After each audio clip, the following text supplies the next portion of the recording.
책의 내용을 좀 설명을 드려야 될 텐데요. 제2의 기계시대 가운데 아마 맨 밑에 보시면 승자 독식 사회라는 말이 나오죠. 승자 독식 사회를 이 책처럼 이렇게 정확히 일목요연하게 그 흐름을 잡아낸 책도 없습니다. 아주 훌륭하게 짧지만 아주 정확하게 그 승자 독식 사회의 특징을 설명을 해 줬습니다. 이 부분이 마음에 들어서 이 책을 좀 선정을 했고,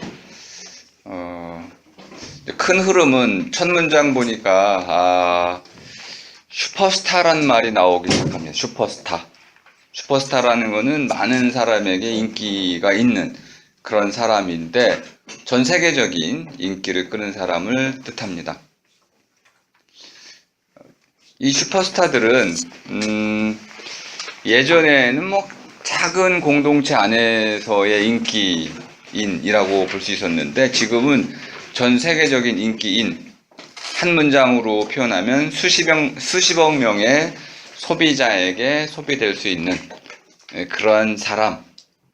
그러니까 슈퍼스타는 소비 시대에 수십억 명의 소비자에게 소비되는 그런 사람을 뜻하는 것이군요. 그럼 이 정도의 소비 시장이 만들어지기 위해서는 두 번째 따라 기술 발전이 뒷받침되어야 한다. 그리고 이런 기술 발전 덕분에 특이한 일이 벌어졌다는 겁니다. 전 세계적으로 소통되는 콘텐츠 시장을 보니까 결국은 한두 명의 또는 4%라고 했는데요. 4%에 불과하는 사람들이 전체 경쟁 영역의 모든 부를 독차지하는 이런 일이 벌어졌다는 겁니다. 조금 어려운 논의라고 할 수 있는데 제 식으로 설명을 하면은 작은 차이가 결정적 차이가 되는 시대다. 여러분들이 신발 하나 산다고 그러면은 어떻게 신발을 고르시나요? 일단 인터넷 들어가서 가격 비교를 하시겠죠. 그래서 일단이면 가능하면 싼 값, 브랜드, 가치 또는 디자인, 색상 등등을 막 고릅니다. 근데 그런 것들을 자동으로 해주는 데가 또 있어요. 그래서 가격 비교 사이트 들어가면은 최저가 알려주죠. 그리고 내가 원하는 색상과 디자인 이걸 다 브랜드 고른 뒤에 그걸 가장 싸게 파는 곳을 찾을 수가 있습니다. 가장 싸게 파는 곳 검색 이렇게 해가지고 아주 작은 차이, 그런 것이 바로 모든 사람의 선택의 결정적 요인이 되는 경우, 제가 이거를 이왕이면 선택이라고 하는데, 이왕이면 같은 값이면, 이왕이면 내가 좋아하는 색깔로, 이왕이면 등등 좀 더 유명한 브랜드로, 이왕이면 선택을 통해서 어떠한 그 제품들이 갑자기 시장 선호도를 석권하게 되는 이런 일들이 계속 벌어지게 됩니다. 그래서 결국은 한 명의 그 최고 경영자가, 그 다음 단락이죠. 한 명의 최고 경영자가 시장 전체에 어떤 지배를 하게 되는, 그리고 그 한 문장을 한번 한 낱말이죠. 의사결정의 가치라는 데 밑줄을 쳐놓으세요. 이게 핵심이었군요. 예전에 CEO나 최고 경영자들은 그들이 어떤 결정을 하더라도 그 의사결정의 가치가 그렇게 크진 않았다는 겁니다. 근데 오늘날에는 시장을 직접 관리할 수 있는 디지털 시대이다 보니까 시장을 직접 관리할 수 있는 입장에서 그 최고 경영자의 의사결정이 결국은 기업 전체의 가치를 좌지우지하게 되는, 그러니까 한 명의 결정이 기업의 운명이 되는 이런 시대를 살고 있어서 CEO의 의사결정의 가치가 극대화되고 있다. 그걸 이렇게도 표현했습니다. 또 직접적인 디지털 관리가 곧 그 문장, 바로 다음 문장에 기업은, 여기도 밑줄 한번 쳐보시죠. 기업은 약간의 능력 차이가 주주들에게는 엄청난 결과의 차이를 가져올 수 있다. 엄청난 결과의 차이. 이게 이제 핵심이네요. 아하. 의사결정의 가치라는 것은 과정에 있는 게 아니고 결국은 이익을 가져가는 주주들의 이익을 대변하는 주주들에게 결과의 차이로서 주어질 때 이것이 바로 가치라는 개념으로 이해가 됩니다. 가치라는 건 결국은 돈이네요. 여기서 말한 모든 가치라는 것은 결과값입니다. 과정이 중요한 건 아니고 주주의 이익을 얼만큼 증대시켜줬느냐. 그러면 주주의 이익이다 보니까 기업의 이익은 아니네요. 우리 론스타 사례를 통해서 알 수 있습니다. 기업은 망해도 주주들은 떼돈을 벌 수 있는 것이죠. 먹튀라는 이야기를 하고 있습니다. 예전의 기업가들은 엔터프라이즈, 뭔가 도전하고 기업을 확장해서 기업 발전이라고 하는 또는 벤처라고 하는 신산업을 개발하고 개척하고 그래가지고 국민경제라고 하는 국가경제에 이바지하고자 하는 이런 거대한 목표들이 있었는데 오늘날 기업 주주들은 그냥 먹튀를 합니다. 먹튀의 핵심은 뭐냐면 우량 기업을 사들여가지고 분해하는 거죠. 그런 다음에 그 인원을 고용을 감축합니다. 그러면 그만큼 감축한 만큼은 모두 순이익으로 잡혀요. 그럼 아무 일도 안 하고 사람만 잘라가지고 순이익을 높인 뒤에 순이익은 모두 주주의 배당 몫입니다. 주주들이 다 챙기고 튀죠. 그럼 누군가 인수를 하게 되면 그 사람은 다시 예전의 방식으로 돌아가서 기업을 살려내야 되는 겁니다. 그러면 잘린 사람들은 어떻게 되나요? 일자리를 잃은 채로 되돌아갈 수가 없게 되는 거죠. 이렇게 악덕 기업주들이 돈을 많이 벌 수 있는 구조가 됐습니다. 그러니까 최고 경영자의 의사결정 하나가 주주들에게 얼만큼 놀라운 엄청난 결과의 차이를 낳느냐에 따라서 그에게 주어지는 연봉의 차이가 결정이 되므로 승자독식이라는 걸 가만히 보니까 결국은 이제 고용관계에 있는 입장에서 보면 근로자들은 노동자들은 큰 피해를 입을 수도 있는 구조입니다. 마지막 문장 승자독식 사회 영어로 한번 보겠습니다. 책 제목인데요. The winner takes all society. 이 핵심이 그거네. takes all. 승자라는 것은 좀 우리말로는 승패라는 개념이 들어가 있어서 패자가 있는 거죠. 승자가 있고 패자가 있고 위너 하면 당첨자란 뜻도 있고 어떤 일을 해낸 사람이란 뜻도 있습니다. 이긴 사람이죠. 난관을 극복한 사람 또는 시장이라는 무한 경쟁 속에서 살아남은 자, 생존한 사람, 서바이버 또는 이렇게도 얘기할 수 있습니다. 어떤 목표를 달성한 사람.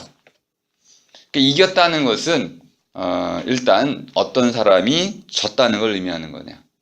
자, 한번 제가 여러분 두 분씩 가위바위보를 한번 해줘 보세요. 자, 두 분씩 세 분씩 해도 되겠네. 가위바위보니까 일단 두 분씩 한번 해주세요. 자, 두 분씩. 자, 가위바위보를 세 분 해도 됩니다. 가위바위보. 자, 이기고 지고 지금 결정이 났죠. 이긴 사람 손을 한번 들어봐 주세요. 자, 이긴 사람은 진 사람의 모든 걸 가져가세요. 그냥 웃음밖에 안 나죠, 그죠? 그런 요구라는 것 자체가 황당한 거죠. 어떻게 가위바위보에서 내가 졌다고 모든 걸 빼앗길 수가 있나요? 그런 걸 누가 결정해요? 그런 건 결정할 수 있는 게 아니죠. 요 문제입니다. 이겼다고 해서 모든 걸 다 가져가고 지면 모든 걸 다 잃는 사회, 이것이 상식적으로 생각해 보면 옳지 않은 것 같은데 어떻게 이런 사회가 도래했죠? 그럼 이제 우리에게 이렇게 자문하게 됩니다. 어딘가 문제가 있는데 우린 그 문제가 뭔지 아직 모른다. 아직 모르니까 이제 문제를 찾아야겠네. 먼저 문제를 찾고 그 문제를 해결해 나가야 될 필요성이 생겼습니다.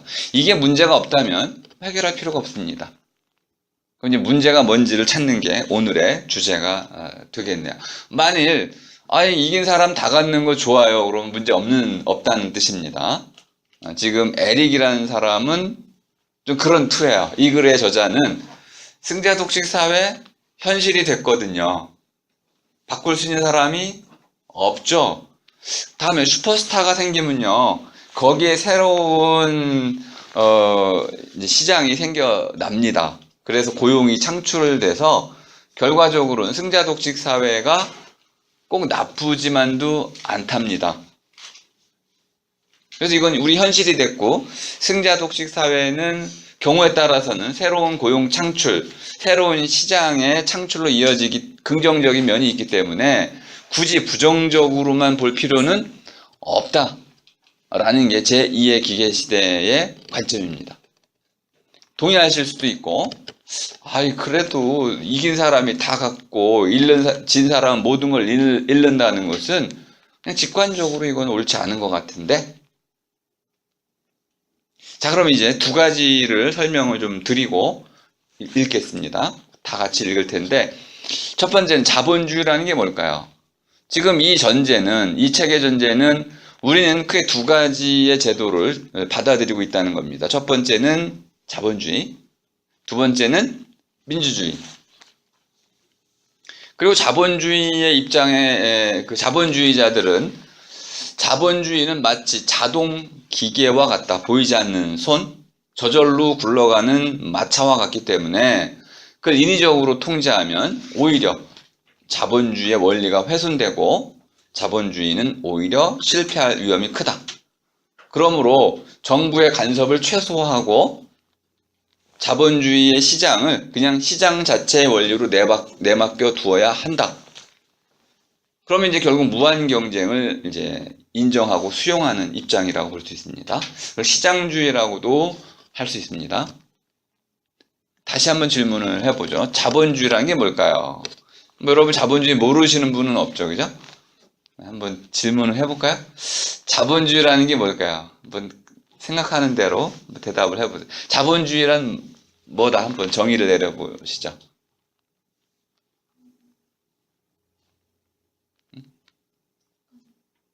자기가 낸 소득은 자기가 가지고 가는. 아, 사적 소유권. 이게 이제 한국에서 많이 설명이 되는 자본주의입니다. 많은 학자들이 그렇게 설명을 해요. 자본주의와 공산주의의 큰 차이는 자본주의는 개인의 사적 소유권을 인정하는 것이다. 내가 버는 건 내 거다. 공산주의는 개인의 사적 소유를 제한하죠. 그러니까 자본주의와 공산주의의 근본 차이는 사적 소유에 있다라고 할 수 있는데 그건 정도의 차이라고 볼 수가 있습니다. 어느 사회든 사적 소유권을 전적으로 배제한 또 완전히 인정하는 그런 나라들은 있을 수가 없는 거죠. 사적 소유는 자본주의만의 고유한 특성은 아니라고 할 수 있습니다. 모든 경제 원리에는 사적 소유가 반드시 인정이 돼야 되는데 그 인정의 정도가 어느 정도냐에 따라서 구분할 수 있지만은 자본주의만이 사적 소유를 인정하지는 않습니다. 사회주의도 사적 소유를 인정하고 있고 심지어는 뭐 공화정이라든지 또는 군주정도 사적 소유를 인정하고 있습니다. 그래서 그 부분은 자본주의가 비교적 사적 소유를 적극적으로 인정하고는 있지만은 내용적으로 보면 미국의 독립선언과 같은 생명, 자유, 재산이라고 하는 것을 인정한 그러한 민주주의의 원리가 더 사적 소유를 더 강력히 옹호하고 있다는 걸 알 수 있습니다. 차라리 사적 소유는 민주주의의 원리다 이렇게 얘기하는 것이 나을 수도 있겠습니다. 뒤로 한번 가볼까요? 뒷분은 어떻게 자본주의를 정의할 수 있나요?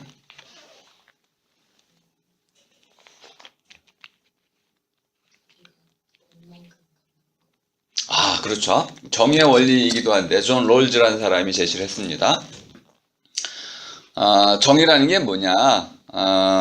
뭐 두 가지를 얘기할 수 있겠네요. 일한 만큼 번다. 일한 만큼 벌고 번 만큼 가져가는 거죠. 분배의 정의라는 것입니다. 자본주의는 이 분배의 정의를 활용하는 것이다. 계급에 따라서, 신분에 따라서, 남녀, 성차별에 따라서 몫을 분배하는 것이 아니고 능력에 따라서 일한 만큼 가져가도록 하는 분배의 정의를 활용하는 경제 시스템을 자본주의라고 할 수 있다. 이건 어느 정도 타당하다고 할 수 있는데요. 근데 마르크스를 염두에 두면 마르크스는 자본주의는 착취구조라고 봤어요.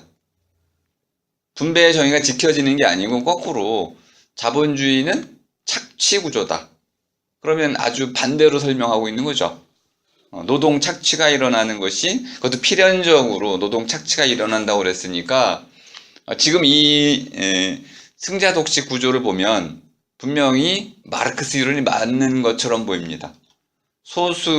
다수의 노동자들은 월급이 적고 소수의 CEO가 그들의 천문학적 숫자를 가져간다면 요것은 오히려 마르크스가 얘기하는 노동 착취에 더 가까운 구조처럼 보여서 정의의 분배라는 것은 분배 정의라는 것은 그냥 하나의 이념으로 제시가 됐던 것이고 실제 자본주의의 원리라고까지 보기에는 좀 어려울 수도 있겠네요. 자, 한 분만 더 물어보겠습니다. 뒤로 한번 가볼까요?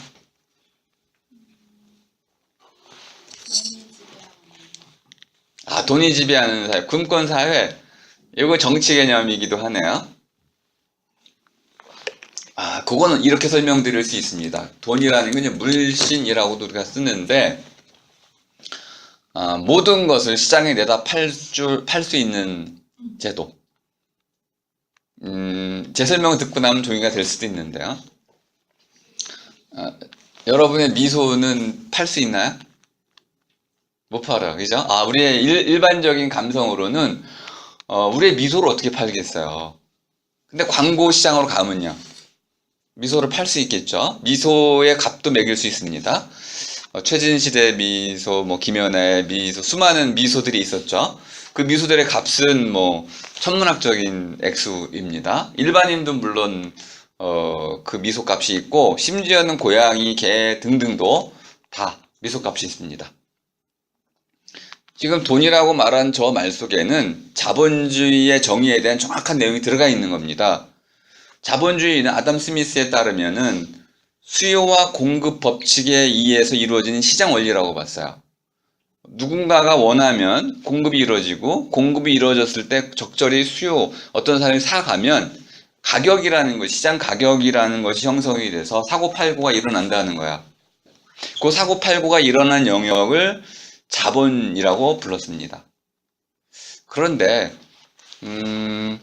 사고팔고의 경우와 물물 교환의 경우가 좀 다르다고 볼 수 있는데요. 우리 손해를 보고 팔 수도 있습니다. 또 맛교환을 할 수도 있고 또 어느 경우에는 쌀 한 대가 자동차 한 대 값일 수도 있겠죠. 식량난이 허닥인다면은 쌀 한 대가 자동차 한 대 값보다 더 중요할 수도 있습니다. 가격이라는 건 그때그때마다 결정이 되는 것인데 중요한 거는 그것이 시장에서 교환되기 때문에 자본주의가 되는 건 아니라는 거예요. 그럼 자본주의는 시장보다 더 근본적인 차원에 있습니다. 아까 미소 얘기 같은 건데요. 그냥 있는 미소는 자본이 아니야. 여러분이 내가 먹고 소비하기 위해서 농사 짓는다면 그 농사는 자본이 아닙니다. 무엇이 됐든지 간에 그것을 시장에 팔기 위해서 내가 투자했다면 그건 자본이야. 그러니까 자본이라는 개념은 아주 간단한 거네요. 무엇인가를 시장에 내다 팔기 위해서 생산한 거. 이건 다 자본입니다. 자본주의는 아주 단순한 개념이네요. 무엇이 됐든지 간에 그것을 시장에 팔기 위해서 생산했고 그 생산에 투자된 모든 것을 자본입니다. 자본주의라는 것은 이런 그 시장에 팔기 위한 상품을 생산하기 위해 투자하는 모든 행위, 이것이 자본이라고 말할 수 있습니다. 간단한 얘기죠. 그러면 내 몸, 우리 장기도 만일 누군가가 이것을 시장에 팔기 위해서 생산했다면 장기도 자본이 되는 거네. 미소뿐만 아니고 이제는 그러면 사람을 만든다. 그러면 사람 제작도 결국 자본이 될 수 있는 거예요. 돈만 자본인 것이 아니고 무엇이든 팔기 위해서 만드는 곳에 투자되는 것, 이 모든 것이 자본입니다. 그러니까 돈보다 넓은 개념이네요. 그러니까 돈이 지배한다라는 것보다는 이제 자본이 지배한다, 이렇게 얘기할 수가 있겠습니다. 이런 자본을 갖고 있는 사람을 자본가라고 하고요. 그렇지 못한 사람을 우리는 프롤레타리아라고 얘기를 하게 됩니다. 두 번째는 이제 민주주의에 관한 것이죠. 민주주의는 지금 우리 마지막 분이 해주신 이야기를 잘 살펴보면 이 세상에 돈이 안 되는 건 없죠. 모든 걸 돈으로 바꿀 수 돈이 될 수 있습니다. 그러면 왜 우리는 장기는, 인간의 신체 장기 같은 건 팔면 안 되나요? 돈이 될 텐데. 가장 비싼 것 중에 하나는 공기, 이런 거잖아요. 또는 물, 이런 거 비싸잖아요. 지금은 뭐 값이 싸지만 많아서 결국 가장 비싼 거는 생명과 관련된 거네요.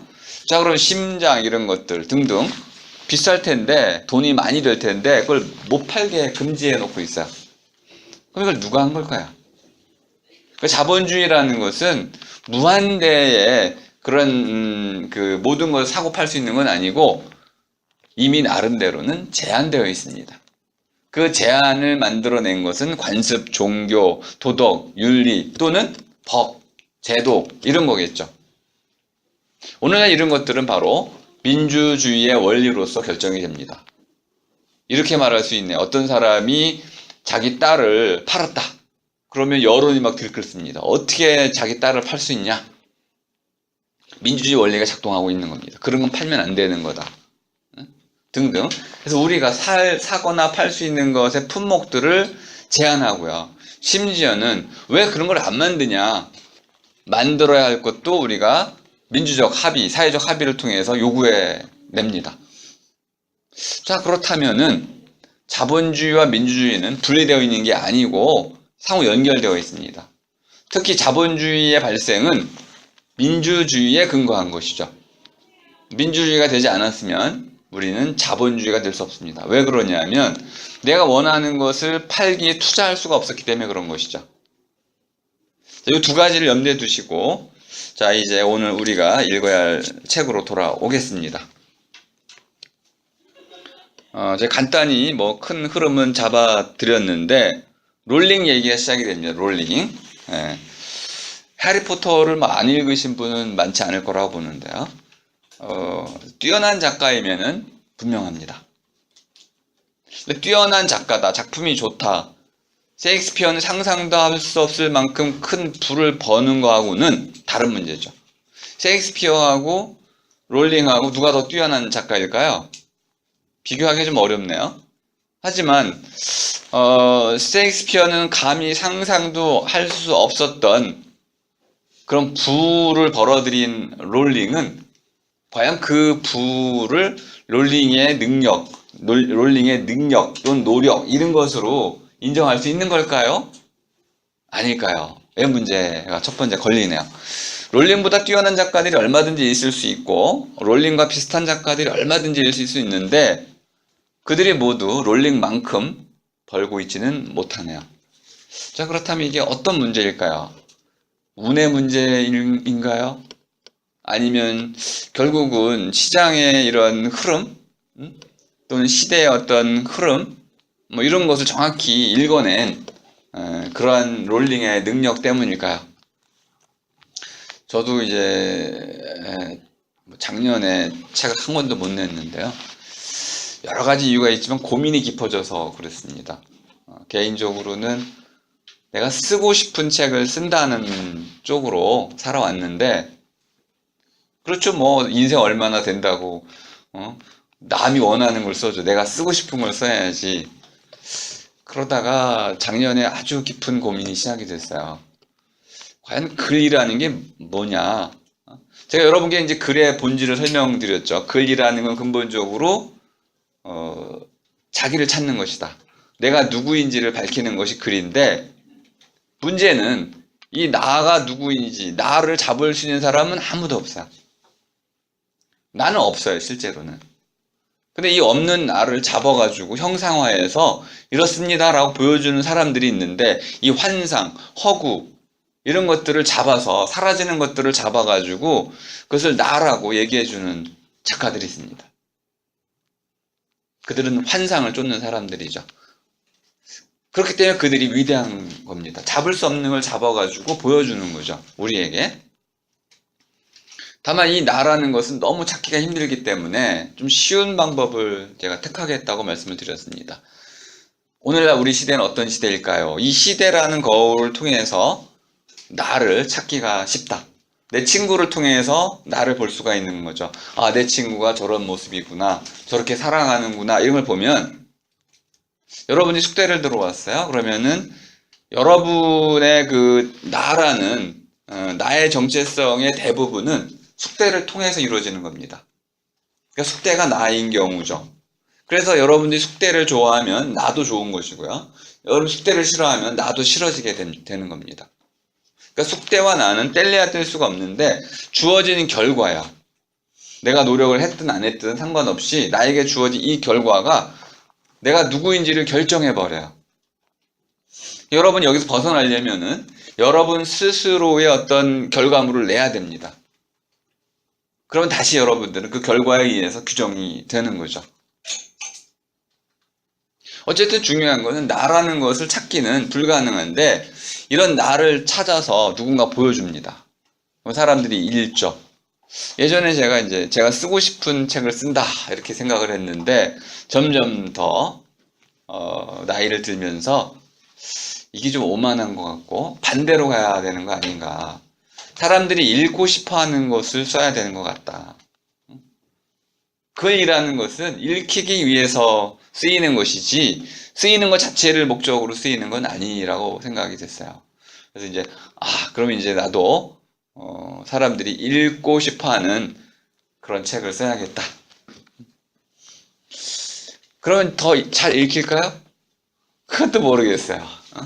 그건 알 수가 없는 거지만 어쨌든 방향 전환을 좀 하고 나니까 많은 것들을 바꿔야만 됐는데, 첫 번째 바꿔야 되는 거는 그 책을 쓰기 위해서 나 자신을 열심히 찾는 것도 중요하지만은 세상 텍스트라는 것을 좀 더 열심히 읽어야겠다. 텍스트는 그냥 짜인 것, 거미줄이란 뜻입니다. 글로 짜인 것도 있을 수 있고요, 말로 짜이는 것도 있을 수 있고요, 뭐 생각도 짜이고 또 경험도 짜이고 시간적인 사건들도 짜입니다. 짜이는 것, 짜인 것에는 여러 가지가 있어서 글로 짜인 것만을 우리가 텍스트라고 할 때는 나머지 글로 짜이지 않은 것들, 생각으로 짜인 것, 경험으로 짜인 것, 사건으로 짜인 것, 글 속에 담겨 있지 않은 것들은 컨텍스트. 그리고 이거는 숨겨진 텍스트, 함께 포괄되어 있긴 한데 글 속에 함께 포괄되어 있는데 드러나진 않아. 숨겨진 텍스트, 이걸 컨텍스트라고 하는 거야. 그리고 이제 우리가 지금까지 해온 거는 처음에는 읽기를 했었고, 이제 오늘은 좀 방향을 바꿔가지고 텍스트로부터 컨텍스트로 넘어가는 과정을 연습할 겁니다. 텍스트에서 숨겨진, 그것을 가능케 만든 또 다른 의미의 텍스트인 컨텍스트로 넘어가는 그 훈련을 좀 한번 하고, 나중엔 이렇게 해야 하는 거죠. 이제 나에게 주어진 컨텍스트들을 가지고 내 글을 짜는 거죠. 이해가 되셨죠? 글로부터 출발해서 컨텍스트로 나간 뒤에 컨텍스트에 다시 글로 돌아오는 이런 과정으로 한 학기가 설계가 되어 있습니다. 자, 그러면 이제 이 글은 우리가 살아가는 현재 우리의 고민들, 돈에 관한 문제들, 그다음에 자본주의에 관한 문제, 민주주의에 관한 문제들을 담고 있고, 그 중에 한 가지의 가장 중요한 문제인 승자 독식이라는 주제를 담고 있습니다. 그리고 이것을 제가 이렇게 바꿨습니다. 이기면 다 갖기, 지면 다 잃기. 가위바위보 해봤더니 참 허무하더라. 어떻게 가위바위보 해가지고 피케티의 21세기 자본론, 이걸 보면 오늘날의 자본주의는 세습 자본주의라고 이름을 붙였습니다. 한국의 100대 재벌 가운데 85% 이상은 15명을 빼고는 전부 물려받은 재산입니다. 그러니까 세습 자본주의라는 말이 가히 뭐 가짜 말은 아니고 뭐 85%의 진실을 담고 있다고도 할 수 있는데, 더 문제가 되는 건요, 100대 기업에서 새로운 기업, 신생 기업이 하나도 없다는 겁니다. 그러니까 새로이 기업을 일구어 가지고 100대 기업으로 진출할 수가 없게 됐다는 거죠. 하나의 유리천장이라는 것이 공고히 굳혀져 있고 진입 장벽이 생겼습니다. 지금 그것이 이제 미르 사건 이런 거하고 연결되어 있는 것인데요. 한국에서도 잘 드러나 있지만 미국도 역시 좀 비슷한 구조가 갖고 있습니다. 이렇게 세습 자본주의라든지 물려받았다든지 이런 것들은 한편으로는 개인의 능력이라고 보기는 좀 어렵겠네요. 그리고 삼성 전자의 경우도 뭐 삼성을 비롯해 가지고 많은 기업들이 오너라고 말하는 사람들의 지분은 5%가 채 안 됩니다. 대주주들은 주로 국민연금과 같은 공적 자금들이죠.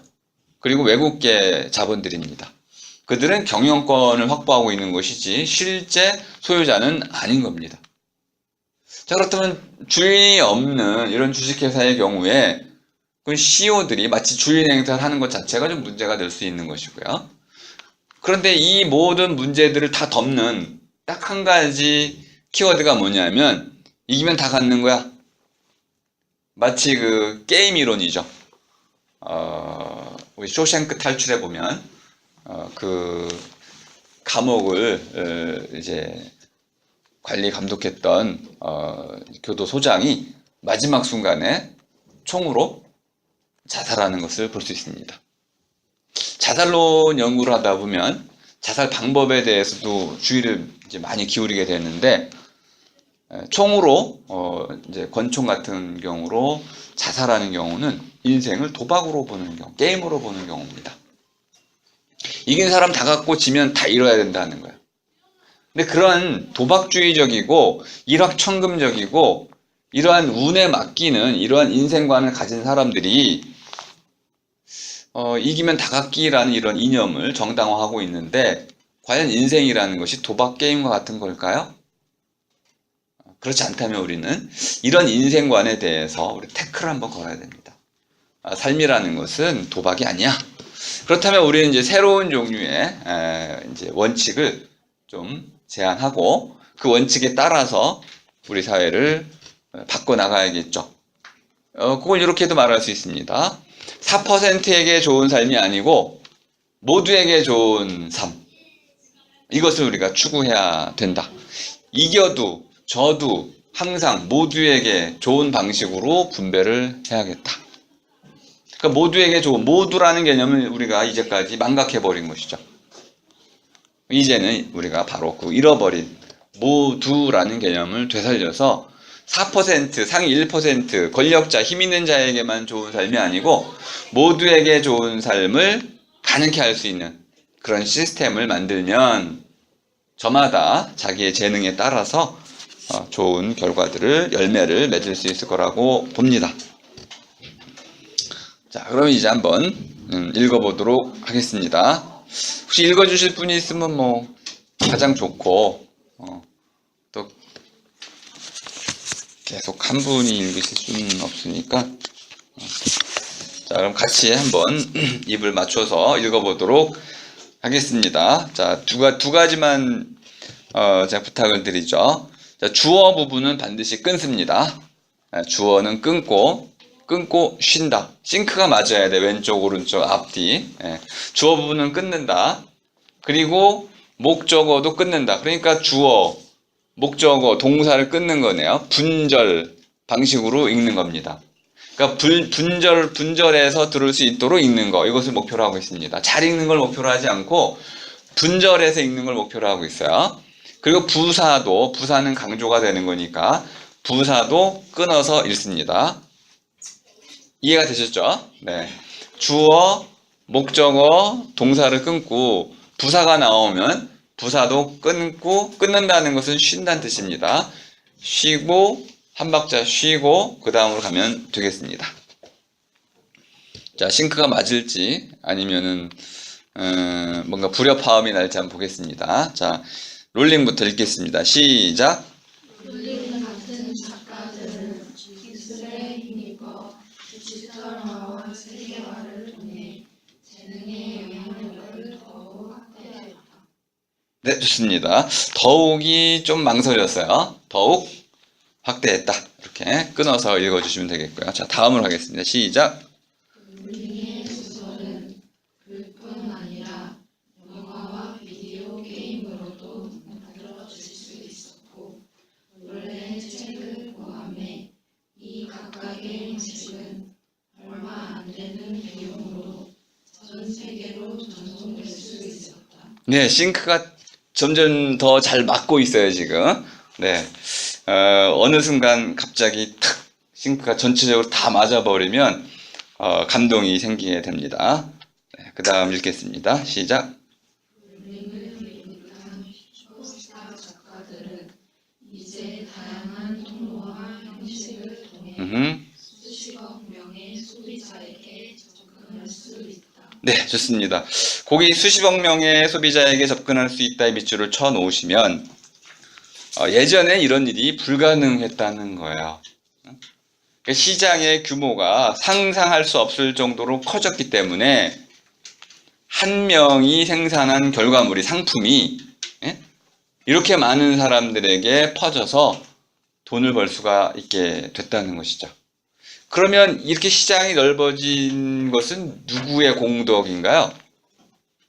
정치인들, 수많은 전쟁의 후유증, 그 다음에 기술자들, 또는 뭐 배선공들, 또 무선 통신 기술자, 기술 개발자, 뭐 수많은 사람들이 협력을 해서 이렇게 하나의 상품이 전 세계적으로 동시다발적으로 팔릴 수 있도록 안정된 시스템을 만들어낸 인류 모두의 공덕이라는 것을 알 수 있습니다.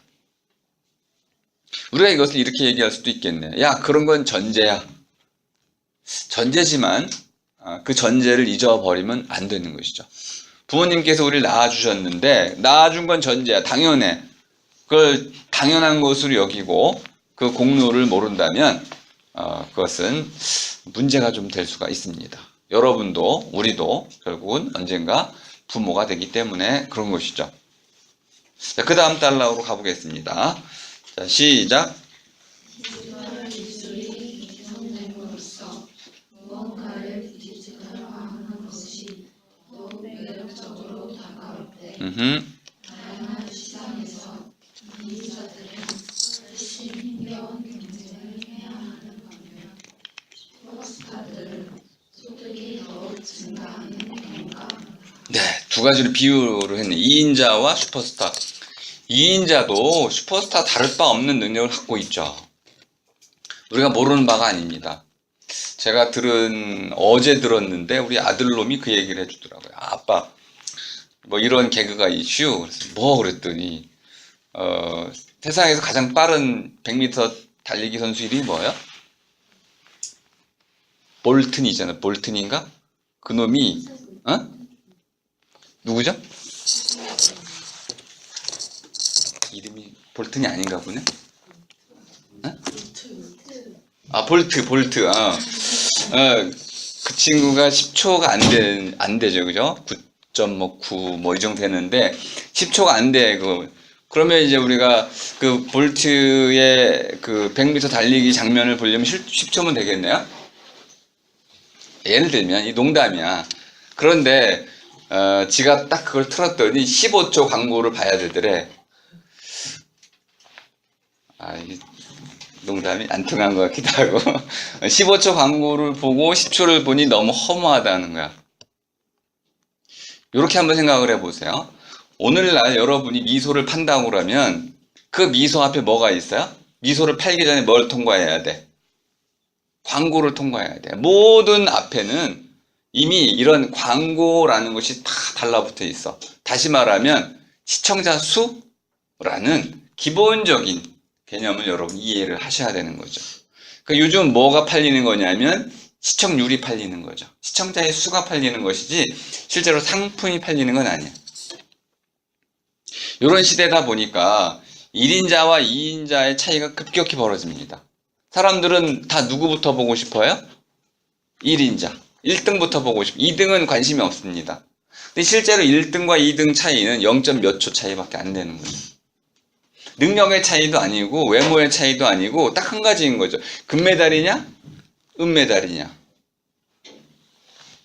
바로 이 부분을 우리가 명심을 해 주신다면은 여기서 새로운 여러분의 문제점을 찾을 수가 있을 것입니다. 아, 이거는 능력의 차이도 아니고 기회의 차이도 아니고 어떤 평가의 차이거나 소비 심리의 문제이거나 이렇게 볼 수가 있다는 것이죠.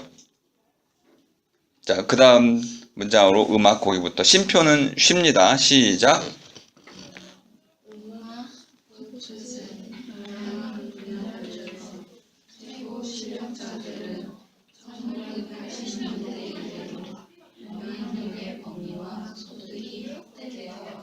네, 슈퍼스타들의 밑줄을 쳐 놓으시면요.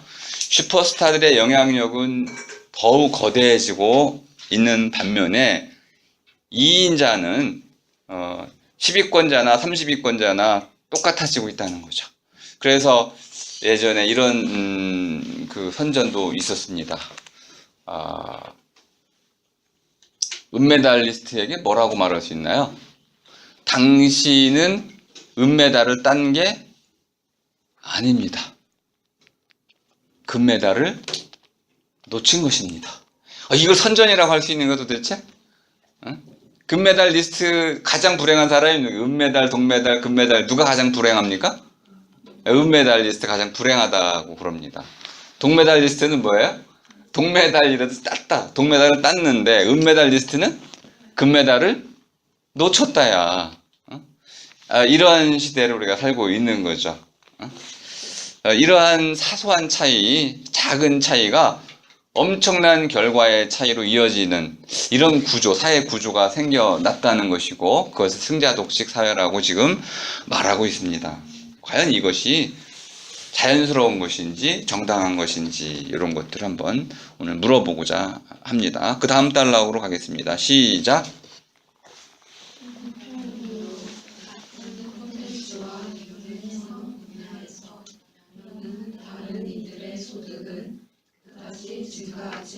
네, 쭉 읽습니다.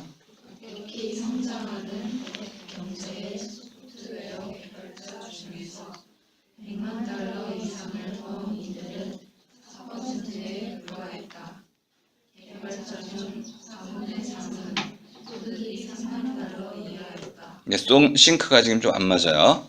자, 시작.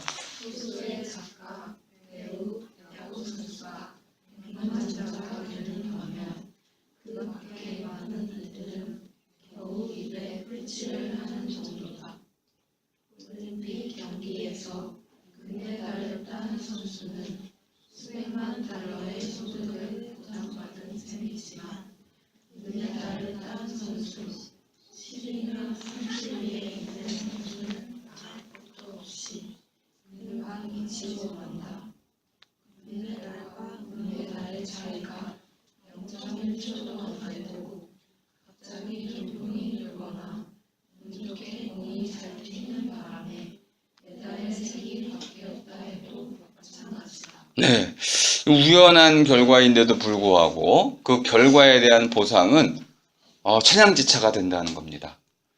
과연 이러한 운에 대한 보상이 정당한 걸까요? 유럽과 미국은 전혀 다른 방식으로 운을 이해하고 있습니다. 유럽은 운이 좋은 사람에 대해서 뭐라고 얘기하냐면 그거는 네 몫이 아니다. 그 사회의 몫이다. 이렇게 보는 반면에 미국의 경우에는 운이 좋은 사람이 뭐라고 그래요? 운이 좋은 건 다 내 거다.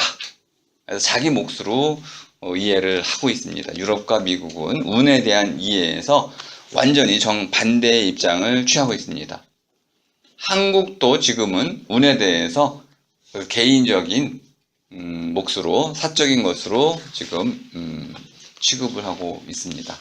그런데 운이라는 것은 물론 개인에게 돌아갈 수 있지만 전체적으로 보자면은 사회의 몫으로 돌려주는 것이 맞을 것입니다. 자, 그 다음 단락을 쭉 읽겠습니다. 한 단락 전체 시작. 결국 블록스타의 말먹는 보수를 하기 시작했다. CEO와 평균 노동자의 보수 비율은 1997년에 70%에서 2005년에는 300%로 급증했다. LED 자체생인 김희경과 한 연구에 따르면 이 성장의 대부분은 정보 기술을 더 많이 활용하는 것과 관련이 있다. 경영자의 보수가 이렇게 증가한 이유 중 하나는 기술 발달로 의사결정자가 영향을 미치거나 주시하는 범위, 규모, 능력이 확대되었기 때문이다. 경영자가 디지털 기술을 써서 전 세계 공무원들의 활동을 지켜보면서 어느 한 공정을 바꾸라고 구체적인 지시를 하고 그 지시가 제대로 이행되도록 할 수 있다면 그 의사결정자의 가치는 증가할 것이다. 네, 좋습니다. 계속 읽어주세요. 잘 읽었어요, 그 문장은. 시작. 디지털 기술을 통해 직접 관리를 할 수 있게 됨으로써 뛰어난 경영자는 예전에 하위 직원들의 긴 탓을 통해 분산 통제를 하거나 더 적은 규모의 활동들에만 영향을 미칠 수 있었던 시절보다 더 높은 가치를 지닌다. 네, 더 적은 규모의 더를 강조해서 잘 읽어주셨습니다. 의사결정자의 가치라는 데 밑줄을 쳐놓으시면 되겠습니다. 의사결정자의 가치는 조직이 어떤 조직이냐, 직접 관리가 가능한 조직이냐, 분산 통제만 가능한 조직이냐, 말을 해도 명령을 안 듣게 되는 조직이냐, 말 한마디로 모든 게 바뀌는 조직이냐에 따라서 의사결정권자의 의사결정 가치는 달라진다고 말할 수 있습니다. 만일 이제 우리 전쟁에서 한 배가 자연으로 돌았는데 포탄을 피했어요. 그러면 그 의사결정권자의 가치는 뭐 무한하겠죠, 그죠? 그런데 잘못 이루어져서 우연으로 했는데 막 포탄 맞아서 폭발했습니다.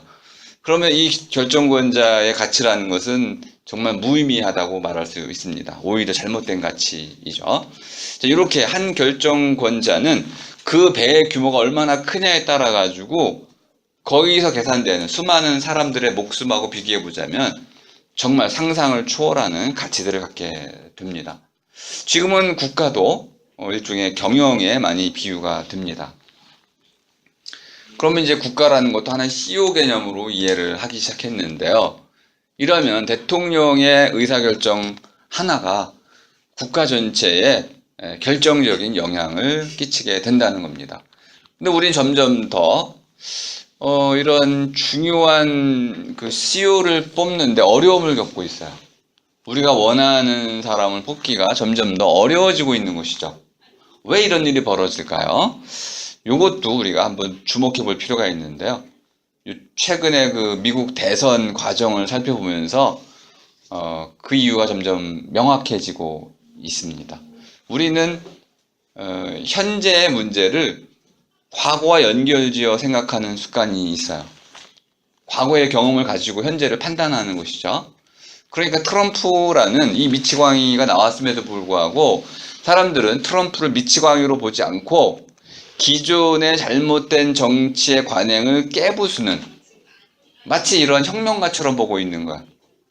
그러니까 트럼프에게 잘못된 투사되어 있는 거죠. 잘못 투사를 하고 있는 겁니다. 트럼프는 그런 인물이 아닌데도 불구하고 마치 기성 정치인들에게 유권자들이 복수를 하고 있는 거죠. 네 그동안 이렇게 잘못해왔지.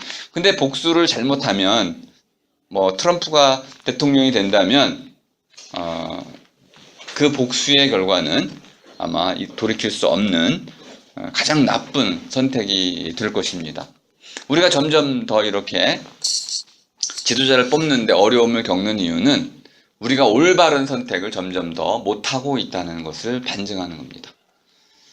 한 가지 첨언하자면은 민주주의 원리에서 누가 올바른 선택이라고 말할 수 있냐면 다수의 선택을 받은 사람이 항상 올바른 겁니다. 많이 배웠고 뭐 이념이 이런 게 아니고 민주주의 원리에서는 다수의 표를 받은 사람이 대통령 될 자격을 갖춘 사람이에요. 간단하죠, 그죠? 그런데 문제가 있습니다. 다수의 표를 받아야 되는데 유권자 다수의 표. 그런데 기권자가 70%면 아무도 다수의 표를 받은 사람이 없습니다. 대통령 될 자격이 없는 거죠. 근데 우리는 그것이 두려워가지고 유권자 가운데 전체 다수가 아니고 투표자 수 가운데 다수라고 조항을 바꿔버렸어요. 이러면서 우리가 이제 좋은 지도자를 뽑는데 어려움을 겪게 됐습니다. 앞으로 우리가 바꾼다면은 이걸 바꿔야겠죠. 다수라는 것을 진정한 다수, 유권자 전체의 다수 개념으로만 바꿔줄 수 있다면 우리는 아마 좋은 지도자를 뽑을 수 있을 거라고 봅니다. 지금 여기도 비슷한 문제가 생긴 거죠. 의사결정을 그렇게 운에 맡겨야 되나요? 아니면 집단지성 같은 걸 활용해야 되는 거 아닐까요? 그런 사례들이 많습니다. 특히 일본에 그런 사례들이 많더라고요. CEO가 자기 스스로 독단적으로 결정하는 것이 아니고 이런 사원들, 기업의 어떤 다양한 집단들의 이익을 다 들어본 뒤에 집단지성적으로 결정을 해서 중요한 성과들을 올리고 있습니다. 그러니까 기업에서도 이런 의사결정의 가치를 바꿀 필요가 있겠다. 네. 어쨌든 현재는 이렇게 CEO의 가치가 증대되는 방식을 잘 설명해 줬습니다. 모든 걸 직접 관리할 수 있는 시대가 됐기 때문에 그 CEO의 결정 하나가 기업 전체 운명을 바꾸고 있다. 이렇게 이해하시면 되겠습니다. 자, 마지막 두 단락은 이어서 쭉 읽겠습니다. 자, 또부터 읽겠습니다. 시작. 또 직접적인 디지털 관리가 이루어짐에 따라 이인자보다 최고 실력을 갖춘 사람은 최고 경영자로 뽑는 것이 훨씬 더 중요해졌다. 네, 훨씬 더 잘 읽었습니다. 결국은 간의 능력 차이가 주주들에게는 엄청난 결과의 차이를 가져올 수 있다는 점을 고려해 최고라고 여기는 경영자에게 기꺼이 premium을 지불한다. 한 기업의 시장 가치가 커질수록 최고의 경영자를 구해야 한다는 의미는 더욱 설득력이 높아진다. 경영자가 판매하는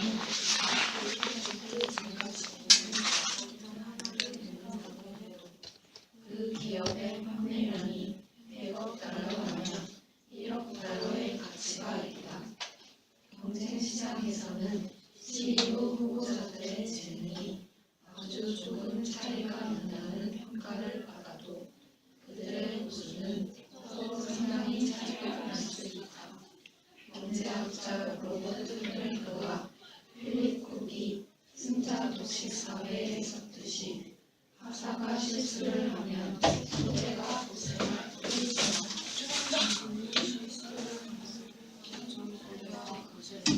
자, 이 두 단락의 핵심은 작은 차이에도 불구하고 큰 차이가 생겨난다는 겁니다. 근데 작은 차이가 맨 마지막 문장이 그렇죠, 그죠? 하사가 실수하면은 몇 명 고생 안 해도 되지만은 장군이 잘못 결정하면 거꾸로 뒤집어도 됩니다. 하사가 잘해봤자 몇 명 이등 못 보지만 장군이 잘하면 엄청난 사람들이 혜택을 입는다는 것이죠. 그 작은 차이에 의해서 큰 차이가 발생하는 구조, 이런 사회가 됐기 때문에, 자, 그래서 이제 승자 독식을 이기면 다 갖기, 지면 다 잃기, 이런 방식으로 조건문으로 이해하는 겁니다. 그러면 이기면 다 가져도 되는 것인지, 또 지면 다 잃어야만 하는 것인지, 인생을 우리가 이렇게 설계해도 되는 것인지 한번 자문해 보시고, 그리고 바로 의사결정이라는 것의 과정이 CEO가 독단적으로 해도 되는 것인지, 아니면 그런 CEO가 결정하기 위해서 정보를 공개하고 공유하고 다양한 사람들이 참여하는 이러한 이제 지중해 방식으로 의사결정이 이루어지는 것이 좀 더 바람직할 수 있는지 이것도 물어보시고, 그다음에 슈퍼스타들이 생겨나는 과정도 한번 염두에 둬 보시고, 자, 롤링이라는 사람이 과연 다른 작가들하고 비교해서 이렇게 엄청난 성공을 거뒀을 때 그의 성공은 정당화될 수 있는 것인지, 어떤 예술가들은 너무 가난해서 굶어 죽기도 하네요. 그렇다면 그런 가난한 예술가들은 과연 무슨 죄가 있는 것인지, 이런 것들도 함께 고민하면서 이 글을 여러분들은 인정할 수도 있습니다. 현실이 그렇거든요. 인정할 수도 있고 또는 비판할 수도 있습니다. 아까 이제 제가 잠깐 설명드렸던 글이라는 것은 텍스트이기 때문에 이 텍스트에는 다른 종류의 경험, 생각, 문화 이런 것들이 함께 밑바탕에 보이지 않는 방식으로 짜여 있어요. 콘텍스트가 깔려 있는 것이죠. 여러분들이 책을 읽을 때 그 책이 말하고자 하는 바 그 뜻을 읽어내고 알아낸다고 한다는 것은 이 콘텍스트로 돌아간다는 걸 의미합니다. 그럼 해석의 다양성이라는 것이 생겨 나오겠죠. 여러분들 그런 해석의 다양성을 염두에 두시고 지금부터 오늘은 뭐 좀 발표를 좀 하고 싶으니까 10분 정도만 토론을 하겠습니다. 두 분씩 좀 마주 보시고